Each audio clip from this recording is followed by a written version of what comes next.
नाम गलत है दोस्त, सनातन नहीं है, सनातन है। शुक्रिया जिज्ञासा का और यहाँ पे इनवाइट करने का।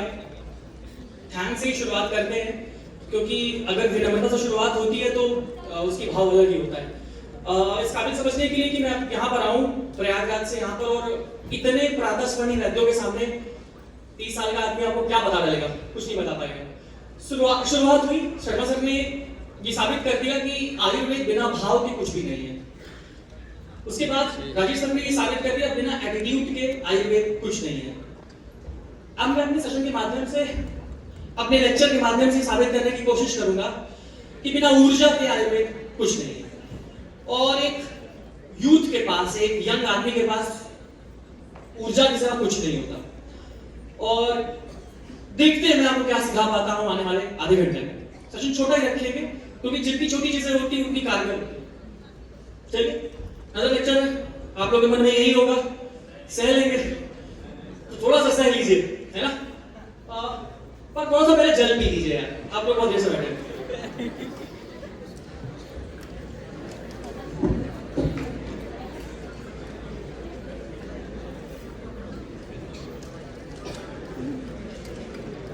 आचार्य चरक ने कहा है जल पी लीजिए, पता है क्यों?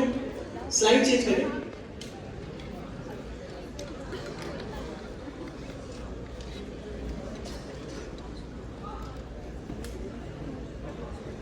सभी को आश्वासन की आवश्यकता है। दोस्त, मेरा टॉपिक है कि बी द चेंज। क्या कर सकते हैं हम जहां भी हैं। बहुत से लोग गवर्नमेंट कॉलेज से हैं, कई लोग प्राइवेट कॉलेज से हैं, ठीक है, कई लोग फर्स्ट ईयर में हैं, लास्ट ईयर में हैं, कई लोग सब चीज आ जाएगी, एलोपैथिक प्रैक्टिस कर रहे होंगे, कई लोग आयुर्वेदिक प्रैक्टिस भी कर रहे होंगे। कहां पर सर? हमारी परिस्थितियां हमारे कितनी अनुकूल हैं, कितनी प्रतिकूल हैं, आज से दो चीजें डिसाइड करती हैं। यानी कि आप जो कुछ भी कर रहे हैं वो आपके काम की है या नहीं है, सिर्फ दो चीजें आपको फायदेमंद होती हैं जानने के लिए कि क्या जो आप कर रहे हैं वो सही है या गलत है। पहला, इज्जत। अगर आपको उस काम से इज्जत मिल रही है तो करते रहिए। दूसरा है पैसा, इज्जत और पैसा। अगर आपको वो दोनों चीजें मिल रही हैं तो उसी काम को करते रहिए। अगर नहीं मिल रही हैं तो आइए लेक्चर दोहराते हैं। कौन है यूथ? क्या 20 साल का व्यक्ति या 25 साल का व्यक्ति यूथ है? ये देखिए, हमारा यूथ इस समय बेड़ा घाट में है और डिसाइड कर रहा है कि स्नैपचैट में स्ट्रीक्स बनाए या ना बनाए। वो गौरी घाट और बेड़ा घाट में कंफ्यूज हो रहा है क्योंकि जाना कहां है 5:30 बजे। हमारा यूथ बेड़ा घाट में, आधा यूथ हमारा सैयारा में आंसू बहा रहा है।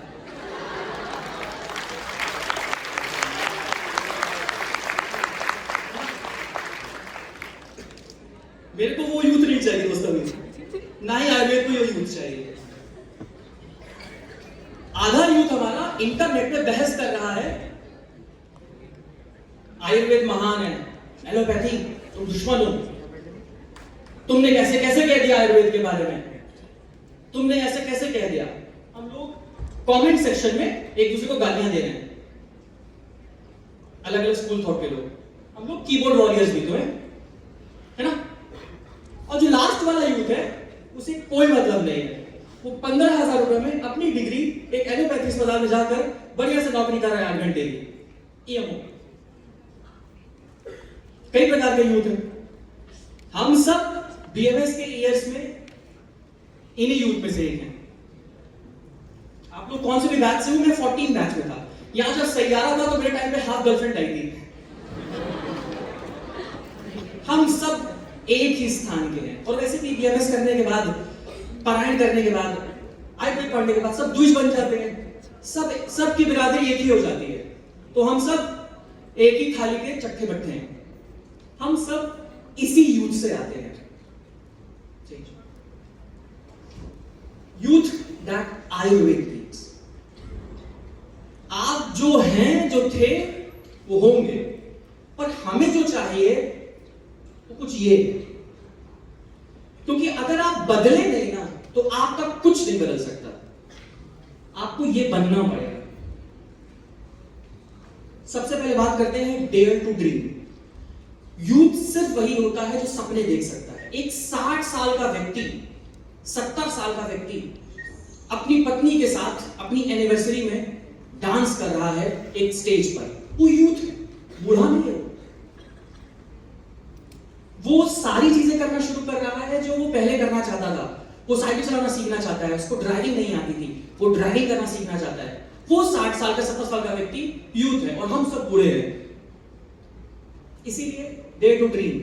अगर मैं किसी को उठाकर पूछूं कि आपका सपना क्या है, तो आधे ज्यादा लोग पहले कंफ्यूज रहेंगे, 3 सेकंड में आंसर नहीं कर पाएंगे, क्योंकि हमने इसके बारे में कभी सोचा ही नहीं। 3 सेकंड में आंसर नहीं कर पाएंगे, क्योंकि ऑल टाइम दिमाग में चल नहीं रहा है। हमारे दिमाग में चल रहा है बेड़ा घाट और गौरी घाट।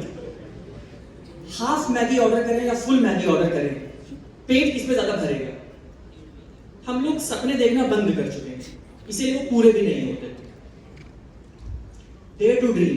अगर हम सपना देख सकते हैं, उसके प्रति कार्य कर सकते हैं, तो हम आयुर्वेद के युद्ध में आते हैं और आयुर्वेद हमारे लिए लिखा गया है। वरना हम लोग सिर्फ बीएमएस ग्रेजुएट्स हैं, वैद्य नहीं है। दोनों में जमीन आसमान का अंतर होता है। एक बीएमएस ग्रेजुएट और एक वैद्य में एक समंदर है। डेयर टू ड्रीम सपना वो कश्ती है। दूसरा है पॉजिटिव एग्रेशन। इस शब्द पे ध्यान दीजिएगा, पॉजिटिव एग्रेशन। एग्रेसिव हम रहते हैं, रेज रहता है, पर वो पॉजिटिवली नहीं होता। हम लोग किसी भी नई चीजों के प्रति एक्सेप्टेंस नहीं दिखाते।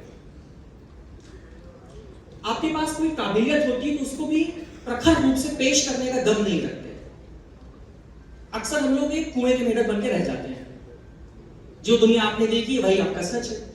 एग्जाम्पल देता हूं, हम जब किसी से इंस्पायर हो जाते हैं, स्टेज पर किसी को देखते हैं, इंटरनेट पे किसी को देखते हैं, तो हमें वो आइडिया लगता है यही सबसे बेस्ट है, यही सबसे अच्छा है, इसके पास लाल मर्सिडीज है, यही सबसे अच्छा आदमी है। सबसे बड़ी गलती, जो प्रत्यक्ष है उसी को प्रमाण मान लेते हैं। चरक ने भी कई ऑप्शन दिए प्रमाण के, एक ही नहीं दिया। कहने की बात यह है कि जो आपका सच है जरूरी नहीं कि वो सभी का सच हो। इसीलिए सभी के सच को समझना शुरू कीजिए। सबके गुरु अलग अलग हो सकते हैं, सबके स्कूल ऑफ थॉट अलग अलग हो सकते हैं, सबका मोटिव एक होता है। राजेश सर ने जितनी भी आपको स्लाइड्स दिखाई, केस स्टडी बनाई, वो उनकी सिद्धि है, उन्होंने वो हासिल की है। ऐसा हो सकता है कि वही दवा आप दें, आपका मरीज ठीक ही ना हो, पर ऐसा हो तो नहीं रहा है ना। रोग तो सबके ठीक हो रहे हैं, प्रैक्टिस तो अलग अलग प्रांतों में लोग अलग अलग भाषाओं में कर रहे हैं। रोगी तो उनके भी ठीक हो रहे हैं जिनके पास डिग्री नहीं है। एक जड़ी पहना देते हैं, उसका जॉन्डिस ठीक हो जाता है। ताज्जुब की बात ये नहीं है कि वो जड़ी दे रहा है, ताज्जुब की बात ये है कि उसका रोगी ठीक हो रहा है, उसके पास इतनी भीड़ है जो हमारे पास नहीं है। 12वीं क्लास का आदमी एक इंजेक्शन लगा कर लोगों को ठीक कर रहा है और इनकम टैक्स के फेरे में आ रहा है। That means रोगी को ठीक करने का रास्ता अलग अलग हो सकता है, और आपको ओपन रहना है उन सभी रास्तों में। आपको वो सारे संहिताएं दी गई हैं पढ़ने के लिए, आपको कोई एक चुनना है जो आपका अपना लगे। इसीलिए भाव जरूरी है, और उसके बाद उस भाव के साथ एटीट्यूड जरूरी है। ये पॉजिटिव एक्शन अगर आपके पास होता है तो आपसे गलतियों की गुंजाइश थोड़ी कम होती है, गलतियां फिर भी करेंगे। रेडी टू चेंज, हम बदलना ही नहीं चाहते, कंप्लेन करना चाहते हैं।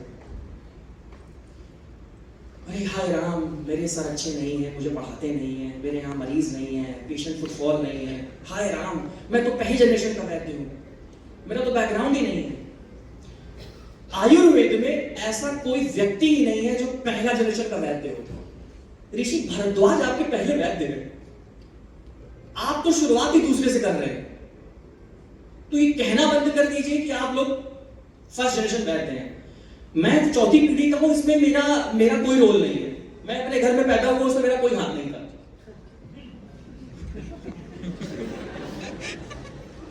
वो मेरे माता पिता का निर्णय है। आप लोग वैद्य हैं, ये निर्णय लिया है ऋषि भरद्वाज ने। तो आप लोग की शुरुआत हुई है सेकंड जनरेशन से। तो ये सेंस ऑफ बिलोंगिंगनेस आपकी जब आना शुरू होती है, तब आपके अंदर एक कॉन्फिडेंस आता है, एक पुष्ट खिलता है। आपसे गलती हो ही नहीं सकती जब आपके दादा हैं ऋषि भरद्वाज। क्या ही गलती होगी, कुछ नहीं हो सकता। इसीलिए उस पूरे सिद्धांत को समझने की कोशिश कीजिए। जिस श्रृंखला से आप बिलोंग करते हुए आ रहे हैं, जिस कड़ी से आप होते हुए आ रहे हैं, वो श्रृंखला टूटनी नहीं चाहिए। अपने आप को पॉलिश करना शुरू कीजिए। जिस चेंज की मैं आपसे बात कर रहा हूं वो यहां पे मेंटल ब्लॉक होता है, मेंटल ब्लॉक। और इस मेंटल ब्लॉक को अगर आप पार कर सकते हैं तो नई चीजें आप सीख सकते हैं, नए लोगों से मिल सकते हैं। आपको गुरु तलाशने नहीं पड़ेंगे, शायद गुरु आपके पास तलाश करते हुए आ जाए आपके पास। एग्जैक्टली इसी चीज का मैं एक आपको एग्जाम्पल देता हूं। इन सारी चीजों का मैं आपको एग्जाम्पल देना चाहता हूं बहुत छोटे छोटे शब्दों में, क्योंकि सबसे करीब आपकी उम्र के मैं ही हूं, तो आपसे मैं रिलेट कर पाऊंगा और आप मुझसे रिलेट कर पाएंगे। आज से 6 साल पहले जब कोविड आया था 19 में, तो मैं प्रैक्टिस को बहुत कर ही रहा था, पर साथ ही साथ किताबें भी लिख रहा था। और जब आपका एक 500 कैपेसिटी का हॉल आपके लिए ताली बजा रहा होता है खड़ा होके, आपकी बुक का विमोचन हो रहा होता है, किताब का विमोचन हो रहा होता है, लोग आपसे ऑटोग्राफ ले रहे होते हैं, फोटो खिंचा रहे होते हैं, तो आपके अंदर एक ईगो आता है, अहंकार भी आता है, स्वाभाविक है। क्योंकि अगली स्टेज में जब आपको फर्स्ट ईयर, कॉलेज के फर्स्ट ईयर में या फिर बहुत ही प्रारंभिक ईयर्स में आपको जब काबिलियत के साथ आप आगे बढ़ने लगते हैं और लोग पहचानने लगते हैं, तो आपके अंदर अहंकार आ जाता है। वैसा ही अहंकार का बीज हमारे अंदर आ गया। फेसबुक पे शर्मा सर, कांति शर्मा सर, इनका मैं टेक्स्ट देखता था, इनका मैं पोस्ट देखता था, तो मुझे लगा कि यार मुझे एक ऐसे गुरु की आवश्यकता है, मैं एक ऐसा गुरु डिजर्व करता हूं। मैंने सर को टेक्स्ट किया और कहा सर क्या मैं आपका फोन नंबर ले सकता हूं? सर ने मुझे बहुत विनम्रता से अपना फोन नंबर दे दिया और मैंने सर को कॉल किया। सर को शायद किस्सा याद हो या ना हो, आई डोंट नो, उन्हें श्लोक याद रहते हैं, श्री यादव। मैंने कॉल किया और सर से कहा सर मैं यहाँ से बिलोंग करता हूँ, मैं चौथी पीढ़ी का व्यक्ति हूँ, मैं प्रयागराज में प्रैक्टिस करता हूँ, मैंने ये किया, मुझे ये अवार्ड मिला, मैंने ये किया है। सर ने मेरी 10 मिनट पूरी बातें सुनी।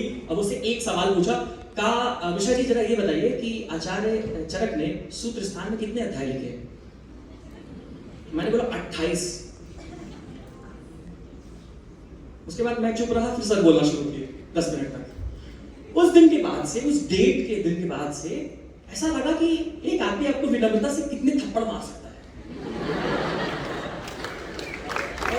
तो 12 मिनट की कन्वर्सेशन में उन्होंने मेरे को साबित कर दिया कि मेरा जीवन व्यर्थ है, मेरा जन्म ही नहीं हुआ है। ये वो पॉइंट था जिसको बोलते हैं ड्रॉप पॉइंट।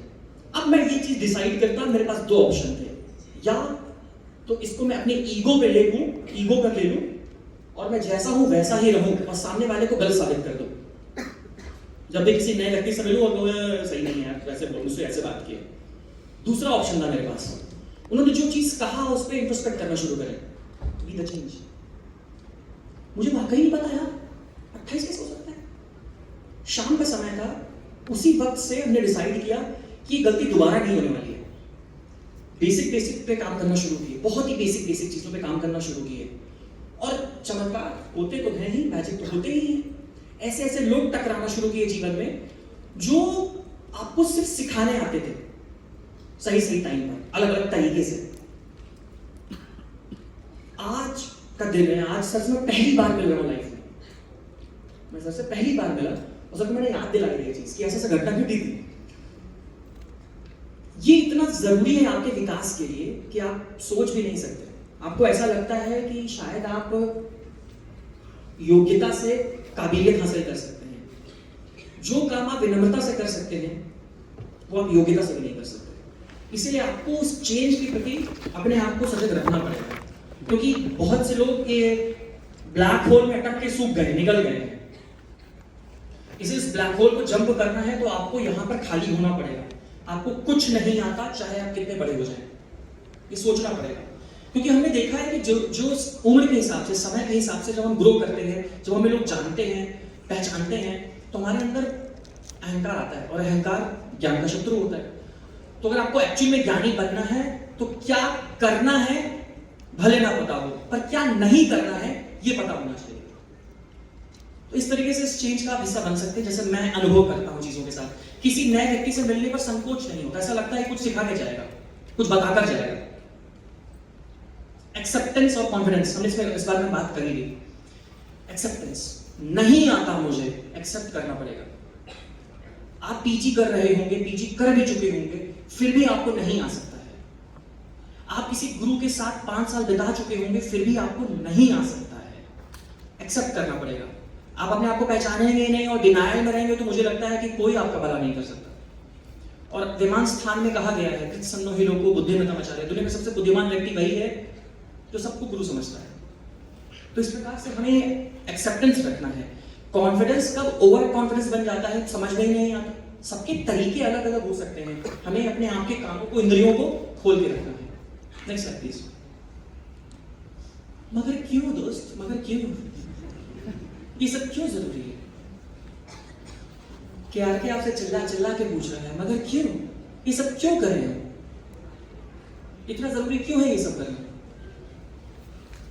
बढ़िया से खाते पीते हैं, कॉलेज करते हैं, कहीं नौकरी करते हैं, मर जाते हैं। इतना डिस्कशन, इतनी जिज्ञासा क्यों?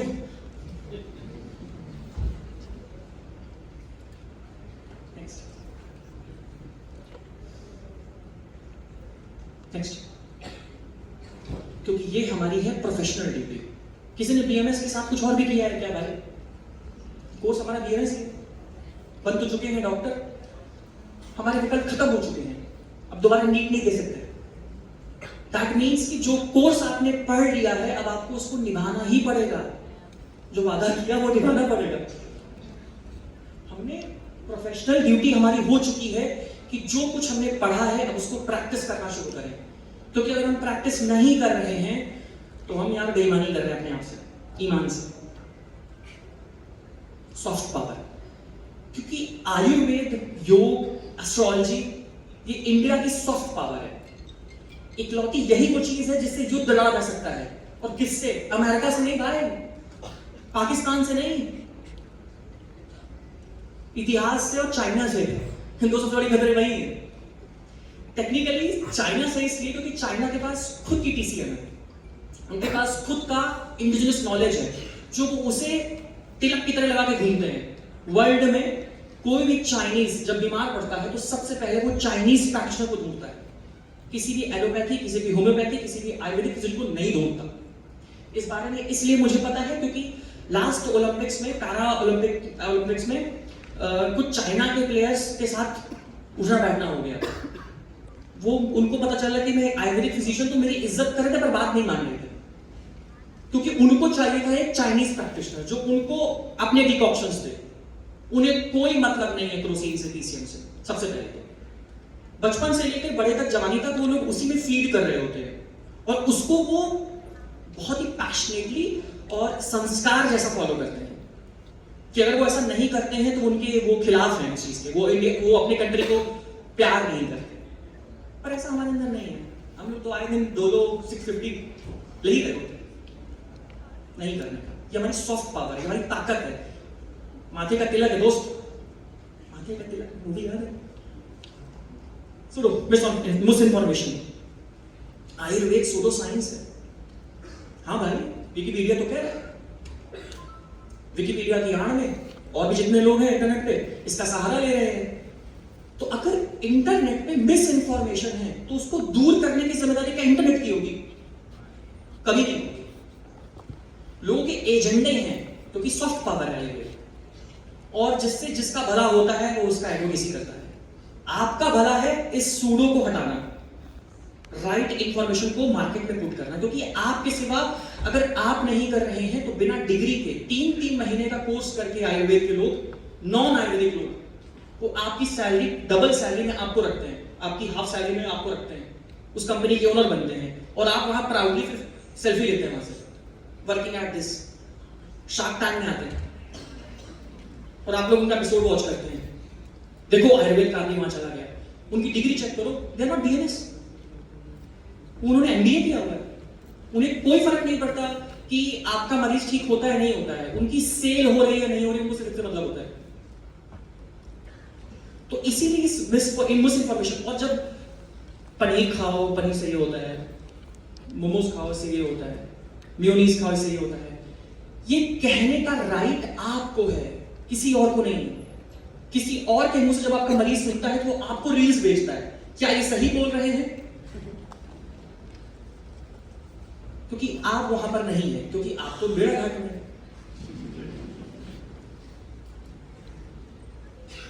एथिक्स और कॉमर्स, आयुर्वेद इकलौता ऐसा शास्त्र है जहां पर हम बिलीव करते हैं कि रोगी को ठीक होना है, भले मेरे पेट में दाना पानी ना है।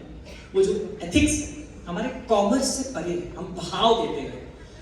शर्मा साहब ने जिस भाव की बात की, इकलौता आयुर्वेद उसको बात करता है। मैत्री का भाव रखना, एक रोगी को पुत्रवत सम्मान करना।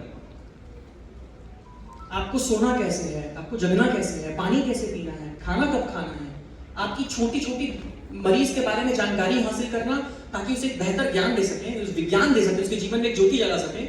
ये एथिक्स का नॉलेज आयुर्वेद में, वरना और कोई नहीं बोलता परहेज मत करो कुछ नहीं होगा, दवा खाओ सही हो जाओगे। हम लोग सिर्फ बोलते हैं कि भाई आपको टैक्टिक्स फॉलो करनी पड़ेगी तभी आप ठीक होंगे। हम लोग आप पुनर्भव चिकित्सा की बात करते हैं, इसीलिए हमारे कॉन्फिडेंस में वृद्धि होनी चाहिए भाई। एथिक्स हमारे लिए कॉमर्स से बड़ा है, कॉमर्स भी जरूरी है पर एथिक्स वाला कॉमर्स। मुझे किसी ऐसे व्यक्ति का पैसा नहीं चाहिए जिससे मेरे धन की हानि हो, इसीलिए एथिक्स हमारे लिए कॉमर्स से बड़ा है। प्लीज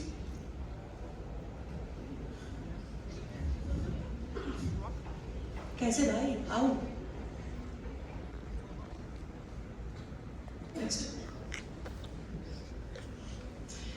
ये वो पॉइंट्स हैं जिसने मुझे मदद की है, इसीलिए अभी तक जो मदद कर रहे हैं उसी पॉइंट्स में हम बात करने वाले हैं।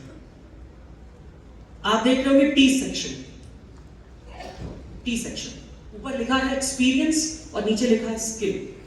जैसे टी बनता है, टी मतलब हुआ आपको हर सब्जेक्ट के बारे में, हर चीजों के बारे में छोटी छोटी इंफॉर्मेशन होनी चाहिए और आपको अपने सब्जेक्ट के बारे में सबसे गहरी, सबसे डेप्चुअल नॉलेज होनी चाहिए। उसको बोलते हैं टी सेक्शन। अगर आपको सिर्फ अपने बारे में पता है और आपने परशास्त्र अवलोकन नहीं किया है, क्योंकि चरक हमें इजाजत देती है कि हम दूसरों के बारे में जानकारी हासिल करें। अक्सर हम समझते हैं हमें एलोपैथी आनी चाहिए, पर यहां ज्योतिष, वास्तु, पाक शास्त्र, हर एक चीज के बारे में आपको पता होना चाहिए। आपको कलर साइकोलॉजी के बारे में पता होना चाहिए। आपकी रील 60 सेकंड की होगी या 1.5 मिनट की होगी, आपको पता होना चाहिए। आपको YouTube पे से अपलोड करना है या Instagram पर अपलोड करना है, इसका जानकारी आपको हासिल होनी चाहिए। आपकी क्लिनिक सर्च करने पर पेशेंट को दिख रही है नहीं दिख रही है, इसकी जानकारी आपको होनी चाहिए। SEO, आपको सामने वाले की भाषा भी थोड़ी थोड़ी आनी चाहिए। जब कोई साउथ इंडियन हमसे कंसल्ट करता है और हम बोलते हैं कि वो मुझसे पूछता है क्या मैं पनीर खा सकता हूं, मैं बोलता हूं इल्ले। उसे अच्छा लगता है, उसे लगता है कि ये मुझे समझता है। ये आपकी जिम्मेदारी है कि सब भाषा का ज्ञान आपको थोड़ा थोड़ा होना चाहिए और अपनी भाषा का ज्ञान आपको गहराई से होना चाहिए। इससे आपका विकास होना शुरू होता है और ऐसा सिर्फ हम कर सकते हैं, यूथ कर सकता है, क्योंकि घड़ा बन रहा है, पका नहीं है। और जब तक हम इस टी सेक्शन को गहराई से नहीं समझते हैं, अप्लाई नहीं करते हैं, हमें मजा भी आना बंद हो जाता है अपनी प्रैक्टिस में। Apply on yourself. दुनिया को ज्ञान दे रहे हैं और खुद कुछ नहीं कर रहे हैं। जो दवा आप अपनी मम्मी को दे सकते हैं, तभी आप किसी और की मम्मी को भी दे सकते हो दवा, वरना आप अधिकारी नहीं हैं प्रैक्टिस के। आपको बुखार आता है, आप अपना गुरुजी आदि को हाथ नहीं दे रहे हैं और दूसरे को कड़वी कड़वी दवा दे रहे हैं, आपकी गलती, आपकी कमी है और आपको इस त्रुटि को आपको सुधारना पड़ेगा। आपके अंदर वो कॉन्फिडेंस ही नहीं आएगा। आप अपनी दुनिया के पहले मरीज हैं। क्या आप बीमार नहीं होते क्या भाई? मेरे को किडनी स्टोन है, दो, किसी को माइग्रेन होगा, किसी को फीवर होगा, किसी को पीरियड्स की प्रॉब्लम होगी, किसी सबको हेयर फॉल होगा। मैंने कहा हाफ मैगी मेरा घाट बड़ी घाट। प्रॉब्लम सबको है, हर किसी को है, पर हम एक दूसरे का इलाज नहीं कर रहे हैं। अपना तो कर सकते हैं।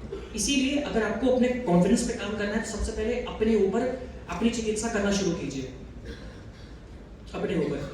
अगर वो दवा आप बना सकते हैं तो आप खा भी सकते हैं या अपने रूममेट पे एक्सपेरिमेंट कर सकते हैं।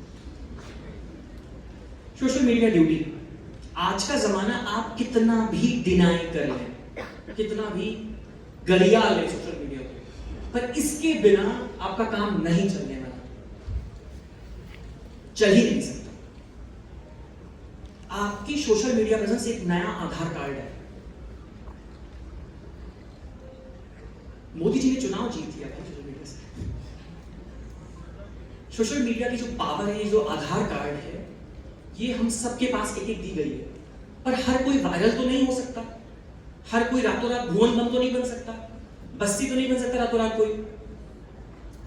तो दैट मीन्स हम कुछ ना कुछ तो कर सकते हैं। वो ये है कि हम चीजें कंज्यूम क्या कर रहे हैं और प्रोड्यूस क्या कर रहे हैं। क्योंकि सोशल मीडिया में सिर्फ दो ग्रुप्स हैं, एक कंज्यूमर और दूसरा प्रोड्यूसर। या तो आप कंज्यूम कर रहे हैं, रील चल रही है, या तो आप प्रोड्यूस कर रहे हैं, रील चल रही है। आप कौन सा कंटेंट कंज्यूम करते हैं, सही क्या है गलत क्या है, जो मैंने आपसे बताया, उसे वेरीफाई करना, सही लोगों तक पहुंचाना। आप सोशल मीडिया में बिना रहे सोशल मीडिया के लोगों को क्रिटिसाइज नहीं कर सकते, क्योंकि आप उसका पार्ट नहीं है। आप बैठे बैठे यहां पर कुर्सी में बैठे बैठे टाइप नहीं कर सकते, क्योंकि जब किसी भी वो जिगर के टुकड़े, मैं नाम नहीं लूंगा, इसको अगर इंग्लिश में बात करेंगे तो किसी डॉक्टर का नाम आता है, कोई भी जिगर का टुकड़ा आयुर्वेद के बारे में कोई भी कुछ भी बोल देता है, कोई भी एरी गैरी कोई भी बात कर देता है, तो बुरा हम सबको लगता है। वो इस सोशल मीडिया का इस्तेमाल कर रहा है और हम लोग नहीं कर रहे। हम लोग कतराते हैं किसी माइक में बोलने पे, स्पष्ट रूप से अपना व्यय देने पे। हम लोग जिसे एक्सप्लेन नहीं कर पाते, हम अपने तक रह जाते हैं। इसीलिए भाव के साथ एग्रेशन और एटीट्यूड भी जरूरी है, पॉजिटिव एग्रेशन। अगर आप काबिल हैं तो अपने आप को साबित भी कीजिए। आपको मंच मिले तो अपने आप को साबित कीजिए, आयुर्वेद को साबित मत कीजिए। आयुर्वेद से आप आयुर्वेद का कोई भला नहीं कर सकते, आयुर्वेद से अपना अपना भला कर लीजिए। आयुर्वेद बहुत हिमालय है, हम लोग छोटे मोटे पहाड़ी हैं। तो इसीलिए हमारी जिम्मेदारी बनती है कि हम अपने सोशल मीडिया में क्या कंज्यूम कर रहे हैं, क्या नहीं कर रहे हैं, और उसके लिए आपका परिपक्व होना बहुत जरूरी है इस दुनिया में, वरना आप मॉक किए जाएंगे ज्यादा। एग्जाम्पल देता हूँ, हाल में हमने एक पॉडकास्ट किया था, एक मेराकी जानते होंगे आप, एक गुरु हैं, उनके साथ हमने पॉडकास्ट किया था और वो पॉडकास्ट अचानक वायरल हो गया, रातों रात वायरल हो गया, तकरीबन 7-8 लाख व्यूज में आ गए। तो उसमें कुछ क्लिप्स थी। अब जिसके साथ मैं पॉडकास्ट कर रहा था वो भी बहुत कमाल का आदमी, अच्छा सवाल अच्छे जवाब चल रहे थे उसी में। पर डिफरेंट जो पेजेस होते हैं, जो एंटी आयुर्वेदिक पेजेस होते हैं, या फिर जो आपकी स्कूल ऑफ थॉट से बिलोंग नहीं करते, वो करते क्या है, उस टिप्स को कट करते हैं और मॉक करते हैं। तो हमने पनीर के बारे में कुछ ऐसे बोला कि यार पनीर आपको नहीं खानी चाहिए, ये होता है, वो होता है, ये होता है। वो रील और वायरल हो गई। अब नीचे लोग मॉक करना शुरू कर देते हैं। ताज्जुब की बात ये है, हमारे जैसे लोग, यानी कि जो बीएमएस ग्रेजुएट्स हैं, जिन्होंने कॉलेज किया है, जिन्होंने पढ़ाई की है, वो उसे देख रहे होते हैं, अपना मत नहीं रखते। उनको पता है कि वो जो मैं बता रहा हूँ चीजें बिल्कुल सही है। तो इमेजिन कर लीजिए इसकी जगह कोई और है। हमारी सोशल मीडिया ड्यूटी बनती है कि हम लोग को राइट इंफॉर्मेशन पेश करें, चाहे वो कैसी भी हो। अक्सर पॉपुलर ओपिनियंस गलत भी हो सकते हैं, और इसको चैलेंज करने में डरना नहीं चाहिए आपको, क्योंकि पहले पैदा होना ये काबिलियत की निशानी नहीं है। हमने 15-15 साल के लोगों को बहुत शानदार बातें करते देखा है, और 80 साल के लोगों को गोबर हरकतें करते देखा है। तो मेरा विश्वास उठ चुका है कि काबिलियत अब उम्र से नहीं आ रही है, काबिलियत अब सिर्फ काबिलियत से आ रही है। तो मुझे ऐसा लगता है कि एज अ यूथ आपकी रिस्पॉन्सिबिलिटी आपके प्रति बहुत अधिक बन जाती है कि विनम्रता से सही दिशा में अगर आप बढ़ते रहेंगे, हम सब बढ़ते रहेंगे, हमारा काम आसान हो जाएगा, हमारी इच्छाएं पूरी हो जाएंगी। सेग्रीगेशन, इसीलिए हमारा जो आखिरी पॉइंट है वो सेग्रीगेशन बेस्ड है। सेग्रीगेशन बहुत जरूरी है। प्लांट्स के पास सेल वॉल होती है, सेल मेम्ब्रेन होती है, उसको पता होता है कि उसको क्या न्यूट्रिशन चाहिए, सेल मेम्ब्रेन को पता होता है, उसके लिए प्लांट को पता होता है उसके लिए क्या जरूरी नहीं है। बेचारे प्लांट को पता है पर हमें नहीं पता है।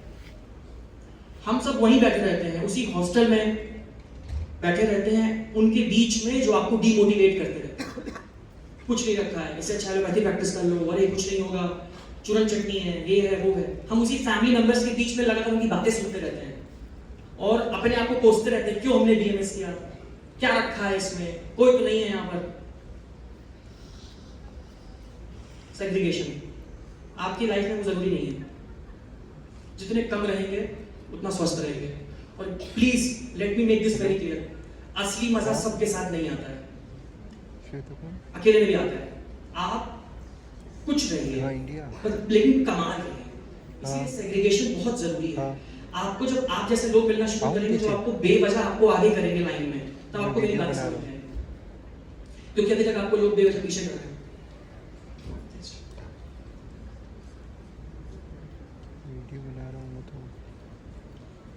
भारतीय युवा, क्योंकि आज मैं आप लोगों को जब सब लेक्चर खत्म होने वाला है तो थोड़ा सा कुछ दिखा देता हूँ।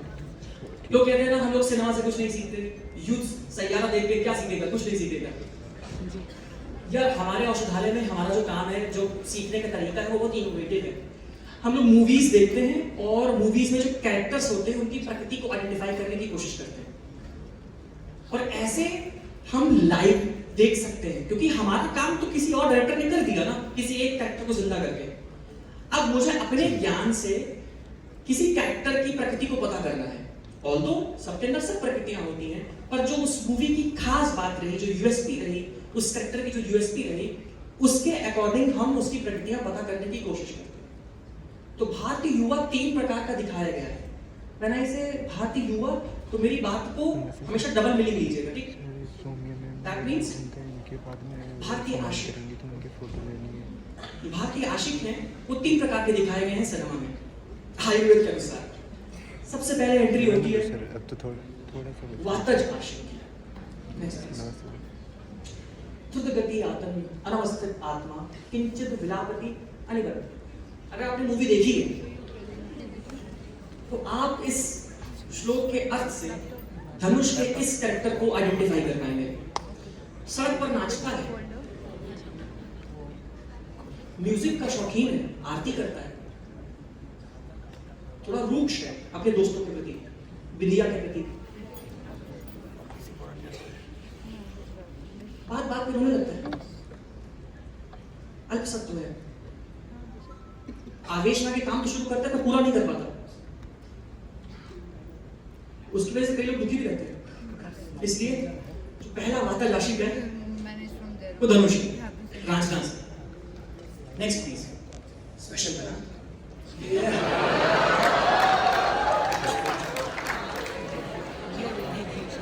समझेगा ना? ये हमारे पित्तज आशिक है, समझेगा? चुप प्रसादा, अचानक उग्र हो जाएगा, अचानक शांत हो जाएगा। सिगरेट, क्रोध, बल, मुक्का, भाईजान के पास सब कुछ है। जब ये बात करना शुरू करते हैं तो कोई और बहस नहीं कर सकता इनसे। आचार्य चरक ने रोल लिखा है, दोस्त लिखा है। लास्ट वाला स्पेशल है, शायद आप लोगों ने नहीं देखा हो, अगर आप लोग साउथ इंडियन मूवी देखते हैं तो।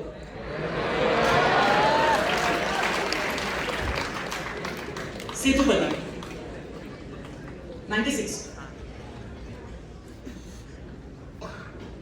आलोलुप, चिरग्राही, स्थिर मित्र, एक से प्यार करेंगे, सदा प्यार करेंगे।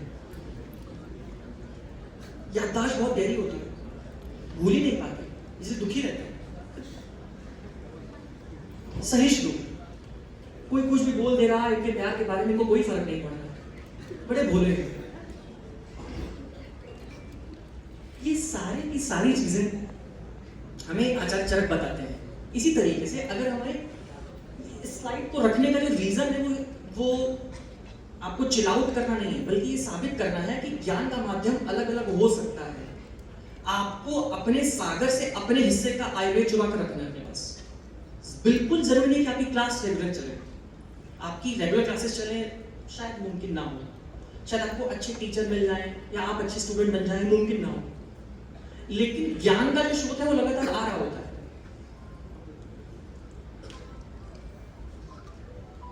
छोटी छोटी चीजें अगर हम अपनी अपनी हरकतों में, अपनी आदतों में इसे इम्बाइब करना शुरू करते हैं तो हम आयुर्वेद को जी सकते हैं, प्रैक्टिस कर सकते हैं, क्योंकि इस दुनिया का भला अब सिर्फ और सिर्फ प्रैक्टिशनर्स कर सकते हैं। आप जितना ज्यादा प्रैक्टिस करते हैं आयुर्वेद को, उतना नई चीजें सीखते हैं। नई आप नित्य नया पाठ करेंगे, आपको नया शब्द मिल जाएगा। इसीलिए हम सब की नैतिक जिम्मेदारी बनती है कि आयुर्वेद को लगातार सीखने की। समझ में आई दोस्तों? समझ में आई? पीछे वाले समझ में आए, आगे वाले समझ में आए। थैंक यू स्लाइड दिखा दीजिए दोस्त। Next please.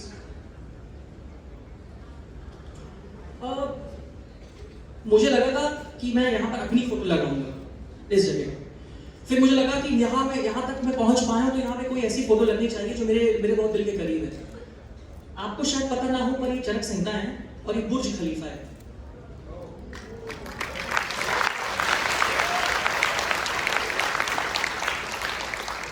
One 25th floor है, इसके ऊपर इंसान नहीं जा सकते।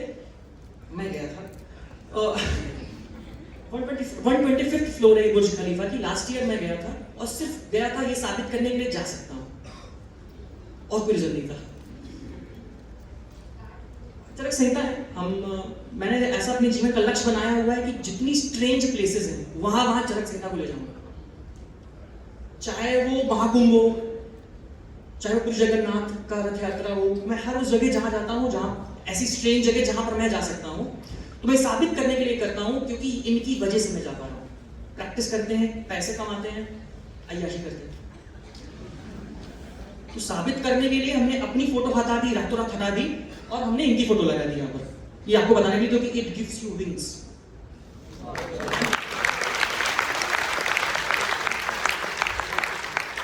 Closing note,